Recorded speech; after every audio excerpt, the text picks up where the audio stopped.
itself doesn't want to be associated is more than just dirty politics. It's also quite possibly illegal. To me, it seems that this is at least a violation of campaign finance laws for failure to accurately disclose the actual recipients of campaign disbursements.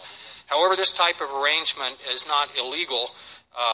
If it's not illegal under current law, I fear that we're risking opening Pandora's box with all sorts of underhanded activities by campaigns being laundered through law firms and shielded under attorney-client privilege. As the chief law enforcement official in this country, do you share similar concerns? And in your opinion, is it legal under current law for a presidential campaign to hide its funding of the compilation and dissemination of political dirt on its opponent by using a law firm to directly pay for the work?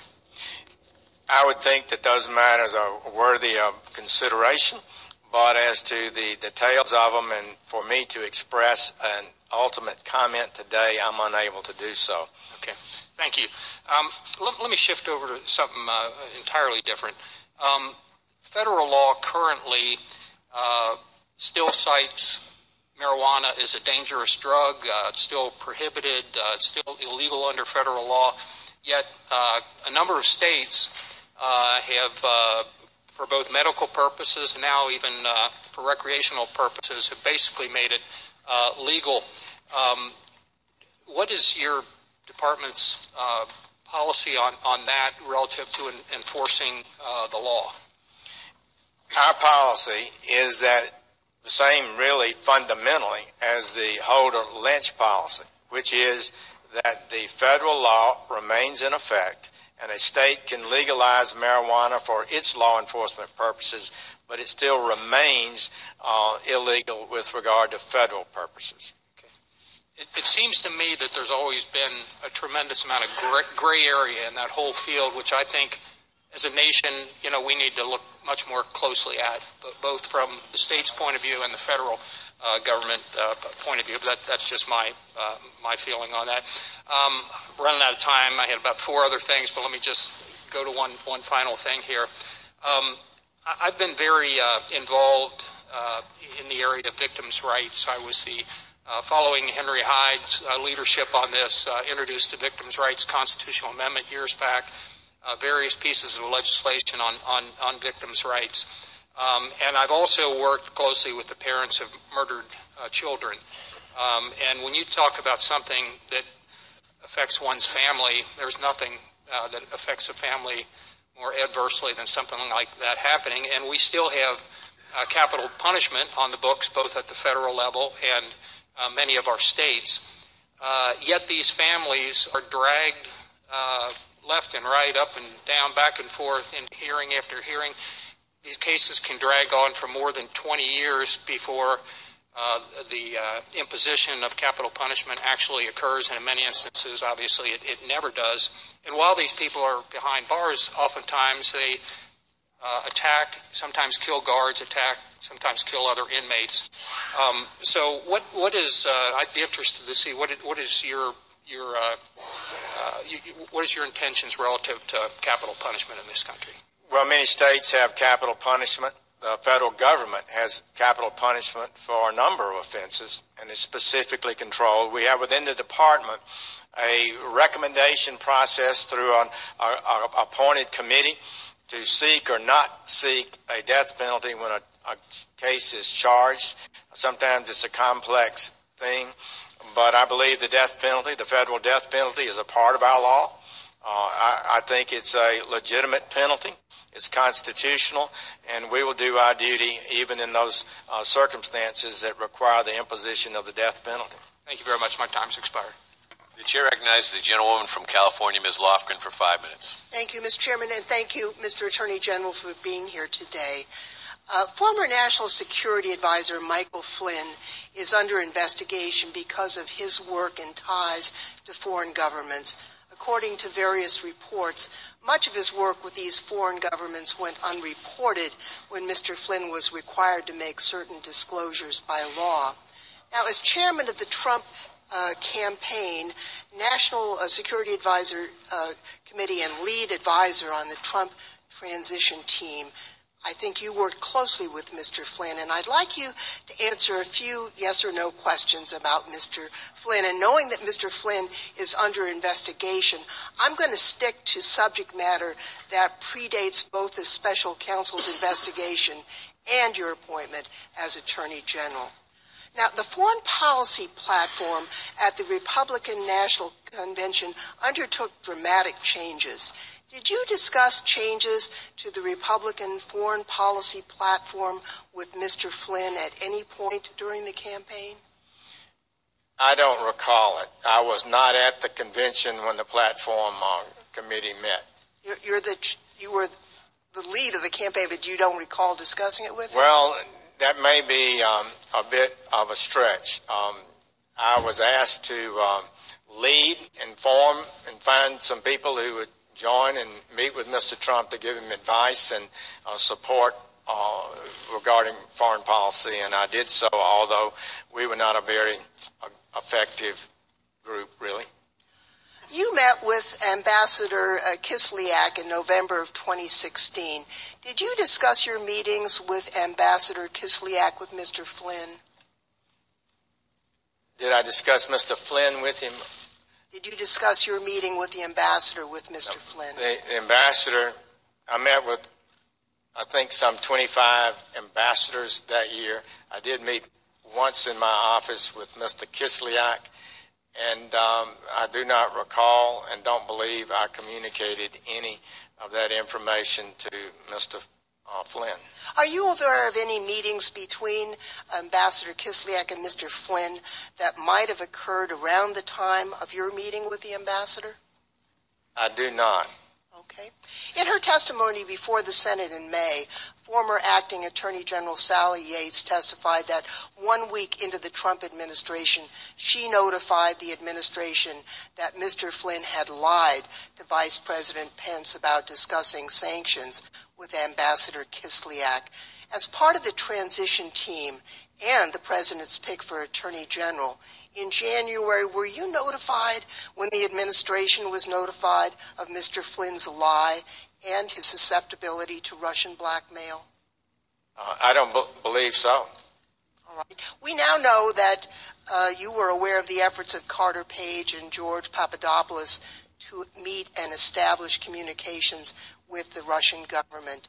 Did you at any point... Well, that's not necessarily so, about, at least from what Mr. Carter Page says, and I don't recall that. All right. Did you at any point discuss with Michael Flynn the possibility of then-candidate Trump or his surrogates meeting with the Russian government? I do not recall such a conversation. Did you know that Flynn was working for the Turkish government while acting as a surrogate for the Trump campaign? I don't believe I had information to that effect. Did you know that he was working for the Turkish government at any point after the election? I don't believe so. Were you or anyone on the Trump campaign aware of Mr. Flynn's efforts to extradite Turkish cleric Gulen? I've read that in the paper recently, but I don't recall ever being made aware of that before this recent release in the paper. So you just read about it in the newspaper afterwards? After the inauguration, you did not know that the FBI was requested to conduct a new review of Turkey's 2016 extradition request for Mr. Gulen? The FBI was... Did you know about that? I'm aware that the Turkish government continued to press the federal government with regard to seeking the return of Mr. Gulen to Turkey. Did you know and our department had a role to play in that, although I'm not at liberty to discuss the details of that. Did you know that the Turkish government allegedly offered $15 million for Mr. Flynn to kidnap Mr. Gulen? Absolutely not. You mean it? No. Time of the gentlewoman has expired. The chair recognizes the gentleman from Iowa, Mr. King, for 5 minutes. Thank you, Mr. Chairman, and thank you, General Sessions, for your testimony here today and your service to our country over the years that you have been front and center. And a number of things I wanted to discuss. One of them is the DACA situation. And it seems, as I recall, that you had made a public statement some time back about the constitutionality of the policy that was implemented by President Obama. Would you care to reiterate that position today? Well, the President, President Obama indicated multiple times that he felt that DACA, he didn't have the power to do DACA in the way it was done. And eventually they must have changed their mind and executed this policy to take persons who are in the country unlawfully and to give them lawful status, work permits, and even participation in Social Security. So I felt for some time that that was not proper. A federal district court in Texas so held, and the Fifth Circuit Court of Appeals also so held that it was unlawful. So what happened was we helped work on the research, but the Department of Homeland Security withdrew the policy because it was not defensible in my view. And established a date to close it down of March 5th, I think, of next year? That's right. The Homeland Security asked for time to wind this program down, and I thought that was appropriate. And there's a lot of public dialogue about what kind of legislation might be passed in conjunction with the DACA policy. And that's up in the air right now. I'm noticing that Democrats are saying we're going to have everything we want on DACA or we'll shut the government down. So it causes me to think about what should happen if Congress reaches an impasse and there is no passage of any legislation to extend the DACA policy. If the president should decide on or before that March 5th date, or around that period of time, that he wants to extend the DACA policy, what would your position be at that time? Well, that's hypothetical, Senator King. I don't think I should speculate on that, but I do think Congress will have to give it thought. We have a law now; it's in place. It's Congress passed, and Congress would have to change it. And I would just remark that I'm watching a lot of people be rewarded for violation of the rule of law, and I appreciate your emphasis on rule of law in your testimony today, multiple times coming back to that point. Mr. King, I would just say it is correct in my view, and I think you probably share it, that something is lost whenever you provide an amnesty. It's a price will be paid if that's done, but sometimes circumstances are such it may need to be done, but we need to be careful. Thank you. And we've been made aware here in this committee that there's a significant backlog in immigration cases. Have you presented any request to Congress or a statement that could inform us as to how many resources you might need, how many judges you might need to get this backlog caught up, and then an idea how many we might need to maintain an anticipated level? That's a very good question. Yes, we've worked on it. We have some preliminary information. We're seeking a total of about 360, 70 judges. We've added about 50 to the total. We've shortened the time process for selecting people, not shortening the training program, and we're adding judges. I would say on the backlog, it's gone up dramatically. It's now over 600,000. But the last 2 or 3 months, we're almost not adding to the backlog. And I'm told by the additional work we're doing by January, we will not be adding to the backlog, but hopefully reducing it. That would be a real change in the trends that we were heading on.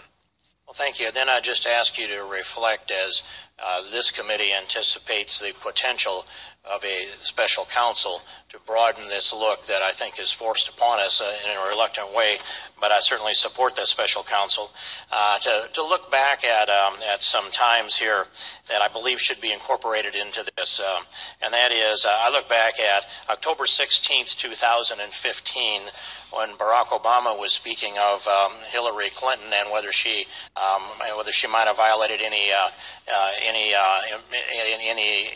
security clauses in our statute, in particular 18 U.S.C. 793, when he said that he had no impression that Mrs. Clinton had purposely tried to hide something or to squirrel away any information. made the point of intent. Behind that, in April, after that, April 10th, a similar statement. She would never, meaning Hillary Clinton, she would never intentionally put America in any kind of jeopardy. Those words of intent caught my attention when I heard James Comey use that very word July 5th of 2016, and it seems as though he latched on to the statements made by President Obama, and they more or less implied and implemented it into an interpretation of the statute, that word intent, as if it were a condition before there could be any prosecution for a violation of 18 U.S.C. 793. And I don't know that I have a question on that. I want to make sure that I put that into the record so that it's under consideration by the DOJ. Time of the gentleman has expired. Chair recognizes the gentlewoman from Texas, Ms. Jackson Lee, for 5 minutes. I thank you very much. Mr. General, do you believe in this book, the Constitution of the United States? Yes. And will abide by it with all of your intentions? That's exactly correct. I thank you so very much. I took the liberty of reviewing federal crimes against children, particularly those dealing with sexual or physical abuse.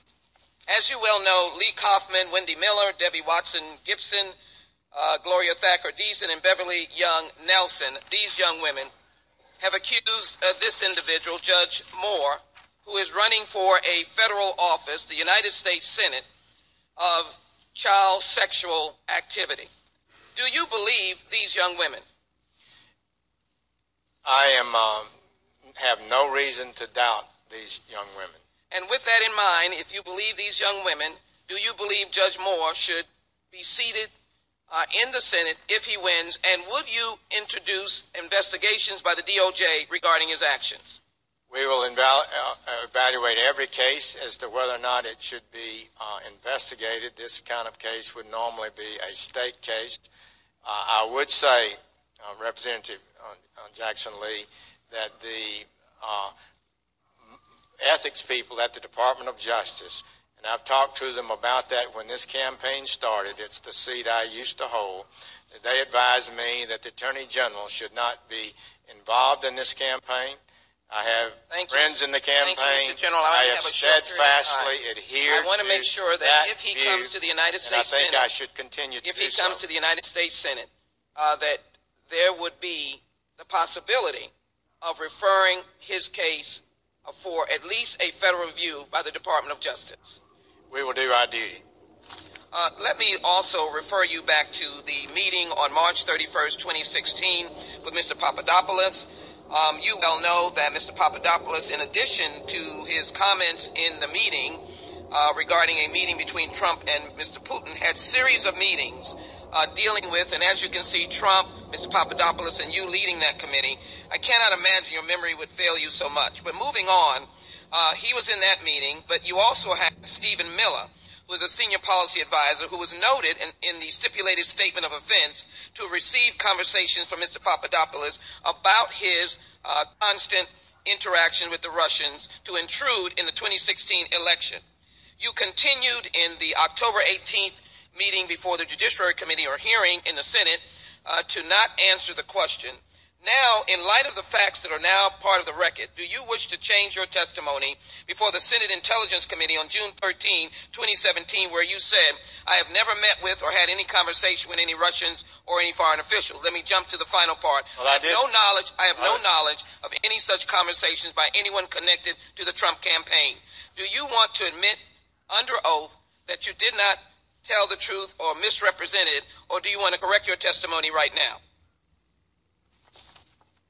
You're referring to my testimony at confirmation? Before the Senate Intelligence Committee, my time is short, and I have two more questions, please. Well, I'm not able to respond because I don't think I understand what you were saying. I'm asking your Intelligence Committee testimony. Do you want to change it where you indicated you had no knowledge of involvement of the Trump individuals involved in conversations regarding the Trump campaign Russians? And Mr. Miller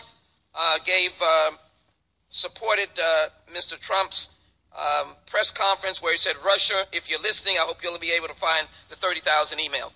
Do you want to change your testimony that was where you said, I have no knowledge of any such conversations by anyone connected to the Trump campaign regarding Russians involved in the campaign? That was a testimony on June 13. I'm not able to understand. All right, let me move forward to the Let me idea. say this, Mr. Chairman. Could I? The black identity, let me move to a document that you have prepared. The gentleman keeps saying he cannot recall, so I'm reclaiming my time. The gentleman will suspend. The witness wants to answer the question she asked. And I should be given extra time, and I do not have extra time. Let me move to the black identity. The gentleman will extremist. suspend. I will suspend. The witness will answer the question. Yes or no? Does he want to change his testimony in the Intelligence Committee? I would just say this. I stand by this testimony at the Intelligence Committee. I have never met with or had any conversation with any Russians or any foreign officials concerning any type of interference with the campaign or election in the United States. Further, I have no knowledge of any such conversations by anyone connected to the Trump campaign. Thank you very much for that. What I did say in my opening statement, I explained that when I was asked in October, just a few weeks ago, when I was asked about the matter, did I have any knowledge of anyone who had talked to the Russians, I indicated that I had not recalled that meeting when that occurred. But I would have been pleased to have responded and explained it if I'd recalled it. I've tried to be honest about that and give you my best response and did throughout all the testimony I've given. Ms. Lee.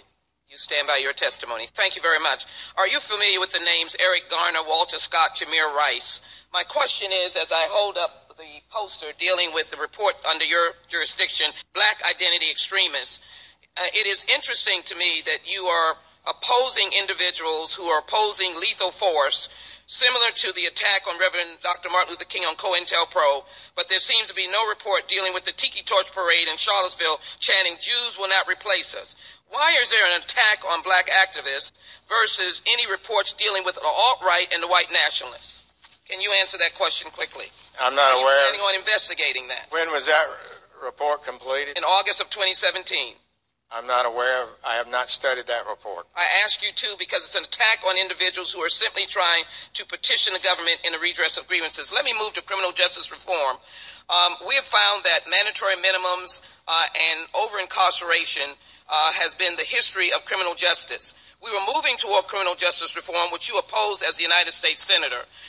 And now you intend to return toward discredited Nixon-era law and order criminal justice policies going to make America great or waste precious taxpayer dollars. Do you have any interest in rehabilitating those incarcerated, recognizing that mandatory minimums created the opportunity for over-incarceration rather than telling your prosecutors to prosecute on every single crime? Is there any opportunity to work with your office to deal with progressive ways of dealing with criminal justice reform at this time? Yes or no? Yes.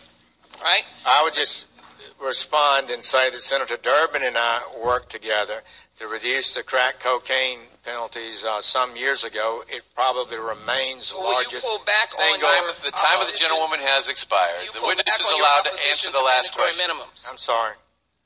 Time of the gentlewoman has expired. The chair recognizes the gentleman from California, Mr. Issa, for 5 minutes. Thank you, Mr. Chairman. General Sessions, it's good to see you again. Yes, sir.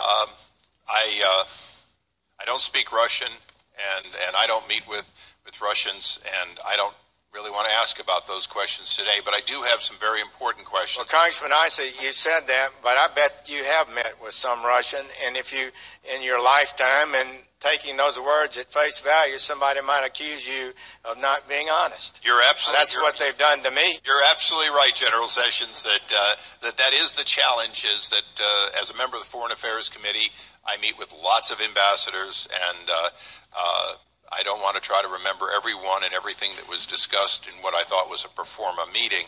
But there are a couple of areas that are left over from the previous administration that I'd like to talk to you about.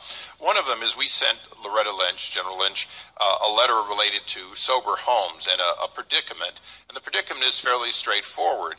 And her answer, to be honest, to Chairman Goodlatte and the rest of us was not satisfactory, and we've given your staff a copy of it.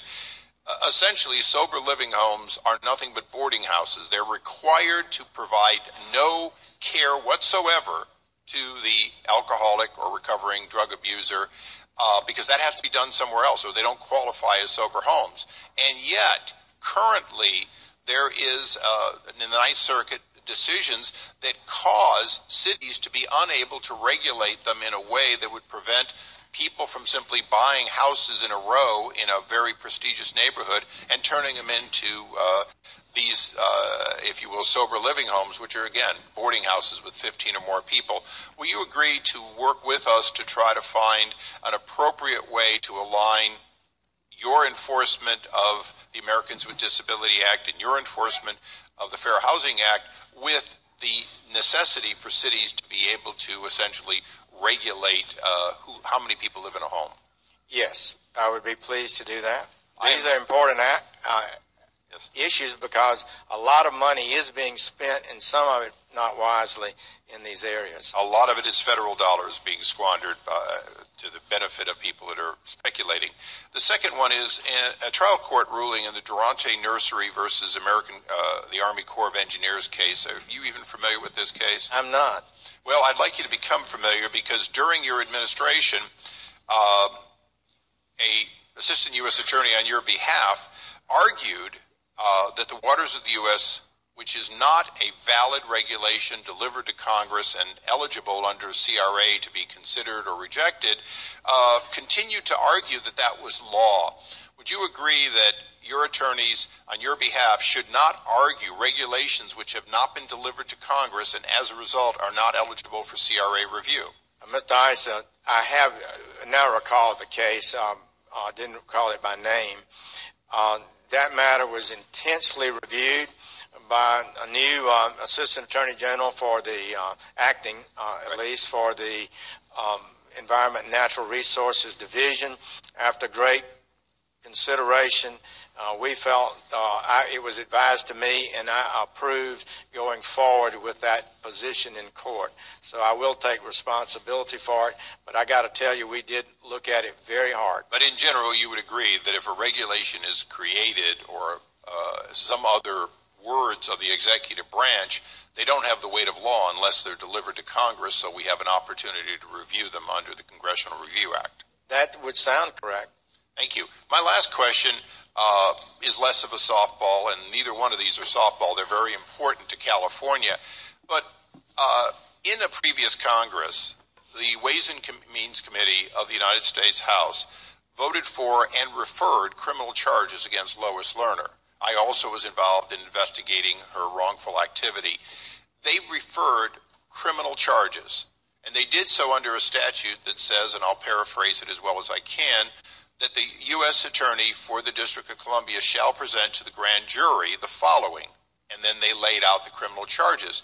The previous Attorney General ordered the U.S. Attorney or U.S. Attorney in district made a decision not to enforce that. Now, the statute, as we understand it, is not a statute that says you will look at this and decide independently. It actually says it shall be presented to the grand jury. Will you commit to review that? And if you agree with us as to what the statute says, and we think it's pretty plain English, order a U.S. attorney to present to a grand jury, and if they no bill it, fine, but in fact to present it consistent with congressional and statutory law. I will review that more personally, but the Department of Justice view has been it takes a full vote of the House to accomplish that act, and I'm not sure where that leaves us, but I will give it a personal review, which I have not done. Mr. Chairman, if you can stop the clock for just 1 second. If the entire House voted to the time of the go after gentleman, the U.S. Attorney, the time of the gentleman has expired. The chair recognizes the gentleman from Tennessee, Mr. Cohen, for 5 minutes. Thank you, sir. Mr. Attorney General, first, I noted you went to the 50th anniversary of the Selma, Alabama March, Selma, Montgomery. I commend you for that, and you were a sponsor of the gold medal for those folks that marched.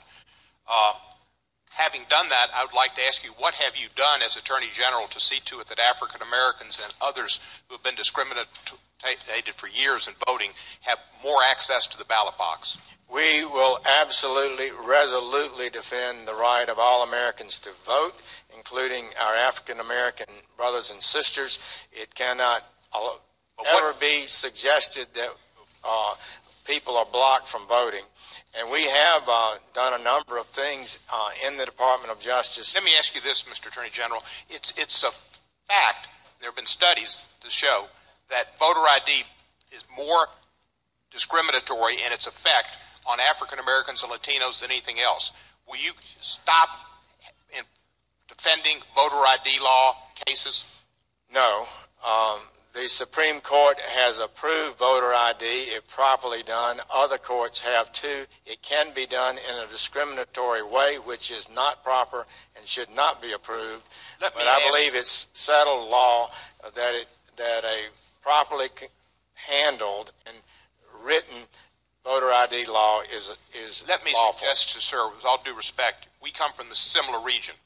I think we have a greater responsibility than anybody else in this country to see to it that African Americans get a chance at the ballot. When they were discriminated against, they were slaves for 200 plus years, they were under Jim Crow, they weren't allowed to vote, and they're still being discriminated against. And I would submit to you and ask you to look at voter ID laws, access to the ballot, election day voting, early voting, and other indices that will allow people to vote that have been stopped. Secondly, on marijuana, you said that you are basically doing the same as Holder and Lynch. I believe General Holder and General Lynch abided by congressional appropriations that limited the Justice Department in enforcing marijuana laws where states had passed laws on medical marijuana and others. Will you abide by congressional appropriations limitations on marijuana when it conflict with state laws? I believe we're bound by that. Thank you, sir. That's great. That's great. And I saw what you did on crack cocaine was good. It wasn't as good as it could have been. Your proposal was a 20-to-1 ratio. Mr. Durbin's was a 10-to-1 ratio. Y'all decided on 18-to-1. You were a good negotiator, but Mr. Durbin took what he could get. But it should have been 1-to-1. But you admitted in that hearing that it could discriminate against the disparity against African Americans and minorities, and you ought to look at that. I would just say that the net effect of that legislation was to significantly reduce the penalty one is subjected to for dealing with crack cocaine. Yes, sir, and that was good. That may be a better analysis than the 18-to-1 or whatever it is. It's generally considered a more dangerous drug. Marijuana is not as dangerous as heroin. Do you agree with that? I think that's correct. Well, thank you, sir. I would hope that in your enforcement that you would look at the limitations you've got. There's always an opportunity cost, and put your opportunity cost, your enforcement on crack, on cocaine, on meth, on opioids, and on heroin. Marijuana is the least bothersome of all. 28 states or 29 states in the District of Columbia have legalized it for medical purposes. 8 states in the District of Columbia for recreational purposes. Justice Brandeis states at the Laboratories of Democracy. I would hope you'd look at marijuana and look at the states as laboratories of democracy and see how they've helped. In states where they've got medical marijuana, they have 25% less opioid use. It gives people a way to relieve pain without using opioids, which inevitably leads to death and crime. And so I would hope you take a look at that. We will take a look at it, and we'll be looking at some rigorous analysis of the marijuana usage and how it plays out. I'm not as optimistic as you. You'd said one time that good people don't smoke marijuana. Which of these people would you say are not good people? Well, let me explain how that occurred. All right. Can I explain? Quickly. John Kasich a good person? George Pataki, Rick Santorum, Newt Gingrich, Ted Cruz, Jeb Bush, George Bush, Arnold Schwarzenegger, or Judge Clarence Thomas. Which of those are not good people? Let me tell you how that came about, Congressman. So the question was, what do you do about drug use, the epidemic we're seeing in the country, and how you reverse it? Part of that is a cultural thing. I explained how when I became United States Attorney in 1981, and the drugs were being used widely, over a period of years, it became unfashionable, unpopular, and people were seen, and it was seen as such that good people didn't use marijuana. That was the context of that statement. It might have affected the short-term memory. What years were those? Chair recognizes the gentleman. One last question, Alabama or Auburn? The gentleman. War Eagle. Time has expired. Although I went to law school, I love Alabama. Mr. Jordan for 5 minutes. Mr. Attorney General, did the FBI pay Christopher Steele? Where am I?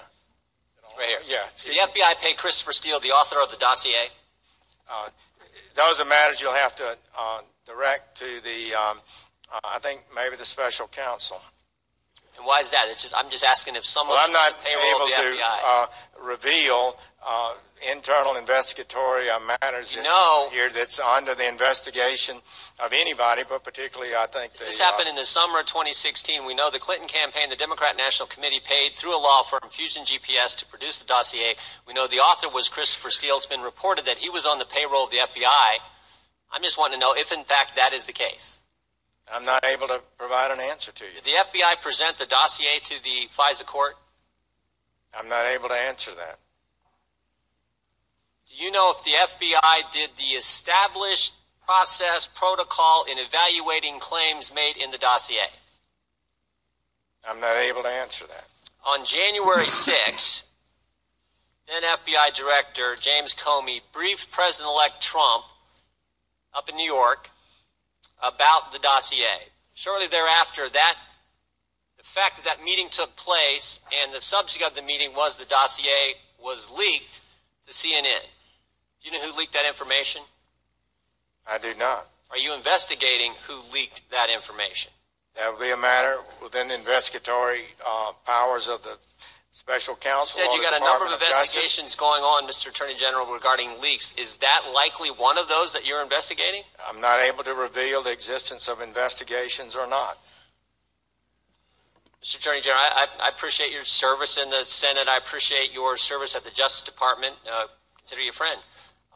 And frankly, I appreciate yesterday's letter saying you were considering appointing a special counsel that you sent to us. But my concern is we sent you a letter 3.5 months ago asking for a second special counsel. And if you're now just considering, what's it going to take to get a special counsel? We know that former FBI Director James Comey misled the American people in the summer of 2016 when he called the Clinton investigation a matter. It's obviously an investigation.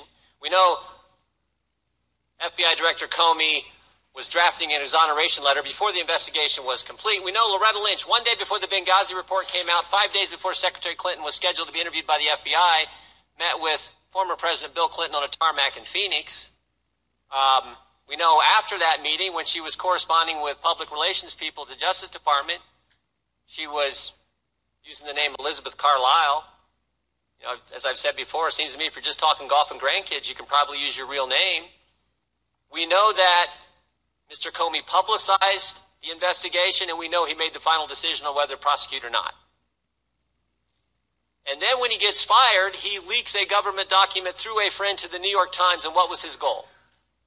To create momentum for a special counsel, and of course it can't just be any special counsel, it's got to be Bob Mueller, his best friend, his predecessor, his mentor. The same Bob Mueller who was involved, we've now learned, in this whole investigation with the informant regarding Russian businesses wanting to do business in the uranium business here in the United States regarding the Uranium One deal. So I guess my main question is, what's it going to take, if all that, not to mention the dossier information, what's it going to take to actually get a special counsel? It would take a factual basis that meets the standards of the appointment of a special counsel. Is that analysis going on right now? Well, it's in the manual of the Department of Justice about what's required. We've only had two. The first one was the Waco, Janet Reno, Senator Danforth, who took over that investigation as special counsel, and Mr. Mueller.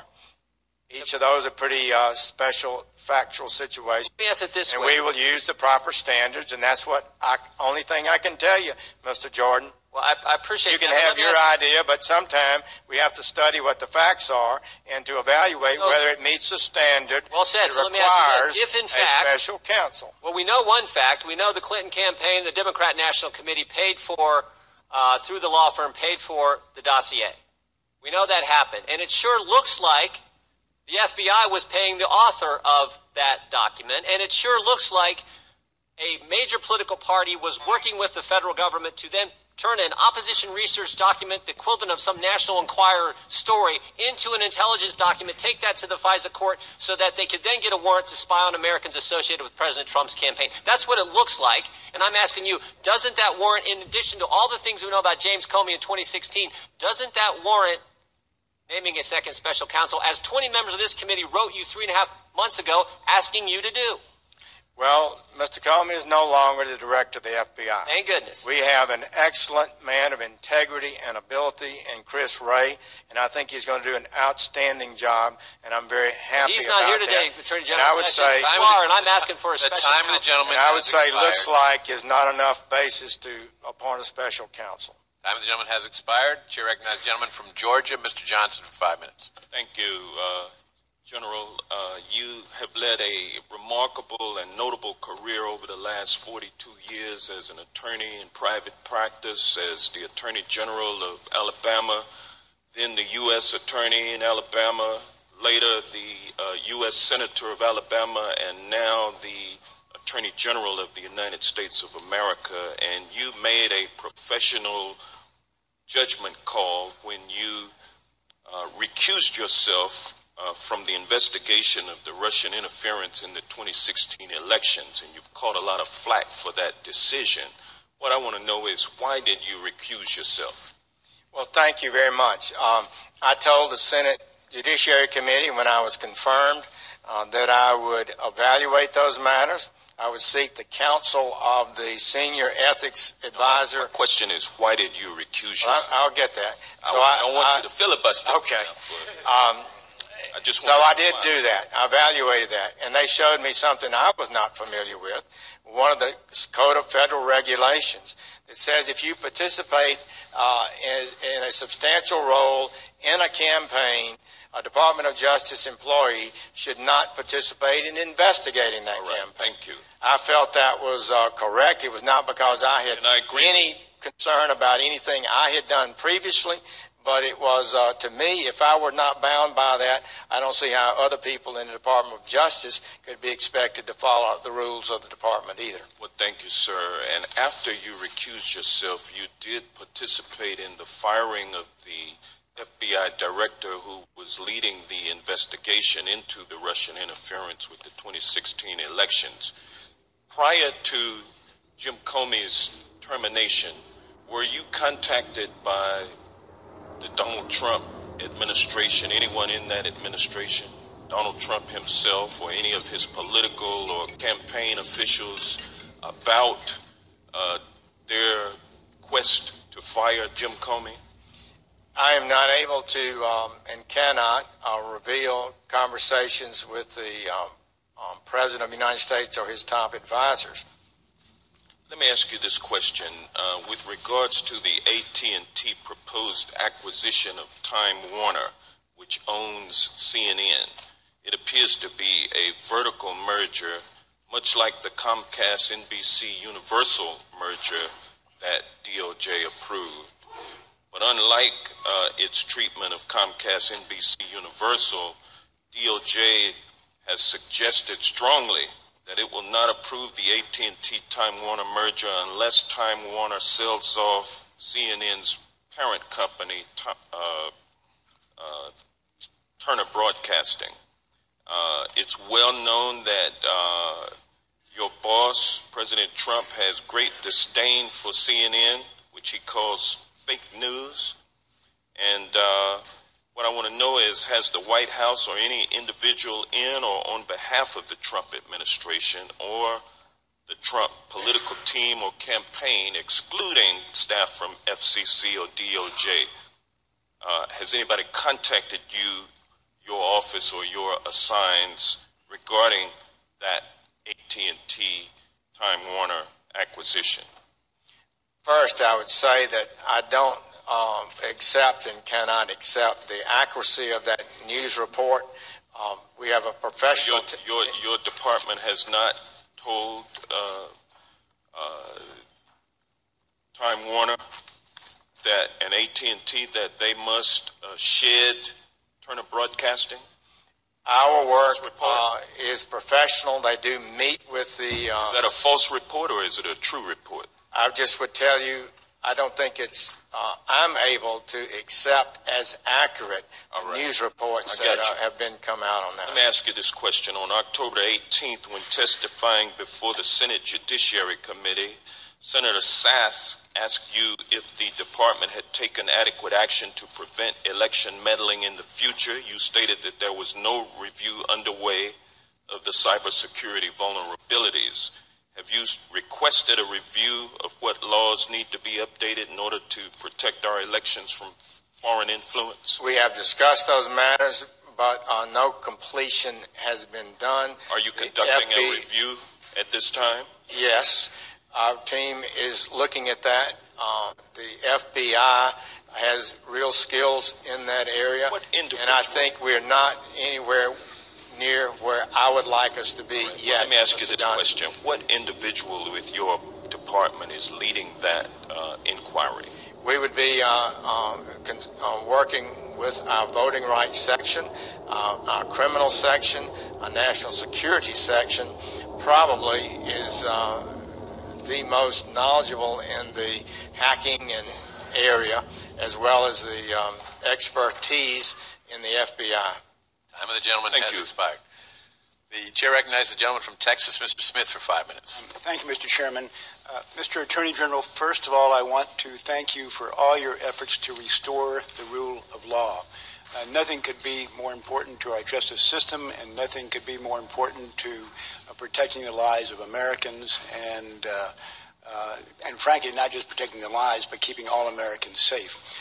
In particular, many of us appreciate your efforts to crack down on sanctuary cities that blatantly ignore federal immigration laws, to combat criminal gangs that prey on our communities, to return to robust prosecutions of drug cases, to protect children from dangerous child predators, and to safeguard religious liberties that are enshrined in our Constitution.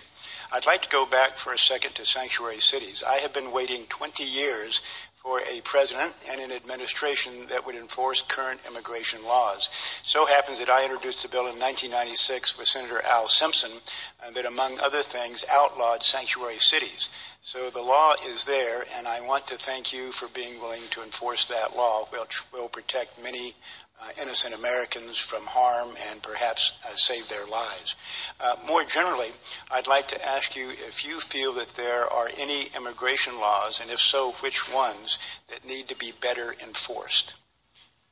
There absolutely are, and maybe even some improved. I know you've worked on that, and the chairman has worked on that with some excellent legislation. I totally believe that the professional legislation, I know the chairman has worked on and you've worked on, would be tremendously helpful. We've got to deal with numbers.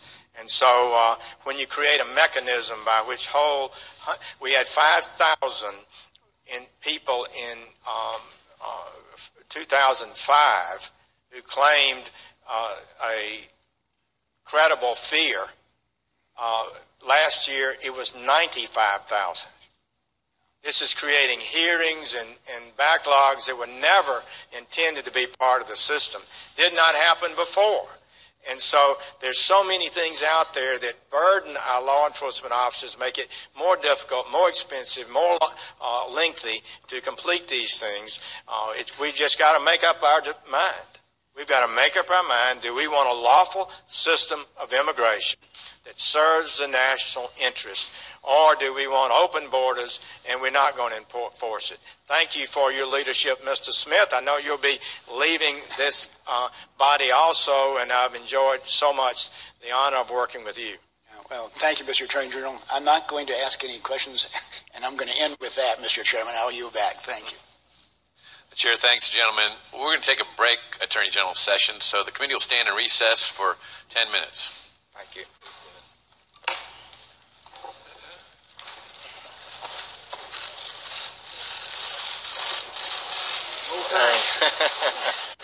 All right, roll time.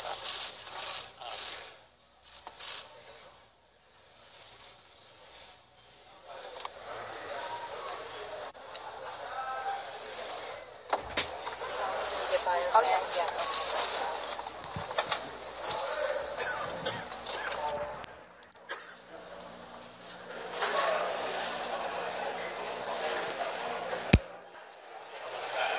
Okay, guys, we'll bring this back up as soon as they get restarted. You guys all have a good morning.